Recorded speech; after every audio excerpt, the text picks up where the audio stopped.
हाय, मी दीपाली स्वागत करते तुमचं आणखी एका छानशा मिनी ब्लॉग मध्ये। इथे अगस्त्य वाट पाहत होता त्याच्या मामाची, एक अशा मामाची ज्याला तो आज फर्स्ट टाइम भेटणार होता।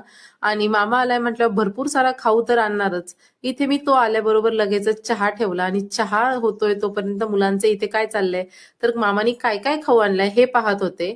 मुलांचे इथे पाहणं चालू होतं तोपर्यंत मस्त असा चहा सुद्धा रेडी झालाय। आम्ही सगळ्यांनी चहा पिऊन घेतला, त्यानंतर मी पटापट स्वयंपाक करून घेतला। काही नाही, सिंपलच केलं, खीर चपाती भजी काढली, थोडी फरसाण आणि बटाट्याची चटणी।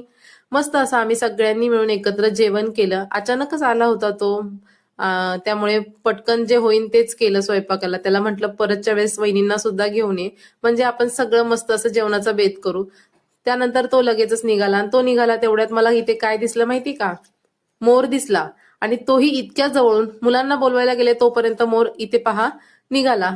लांबूनच मी इथे व्हिडिओ शूट करायचा प्रयत्न केला आणि मुलांना तो काही जास्त दिसलाच नाही आतमध्ये असल्यामुळे। त्यानंतर तो गेला आणि तो गेला, इथे मुलांचं चाललं होतं मोराला पाहणं, पण मोर काही त्यांना दिसला नाही म्हणून लगेचच घरी आले। आणि असा होता माझा हा छोटासा आणि छानसा दिवस। तुम्हाला आजचा व्हिडिओ आवडला का? आवडल्यास व्हिडिओला लाईक शेअर सबस्क्राईब करा। पुन्हा भेटू अशाच छानशा ब्लॉग सोबत। Bye bye.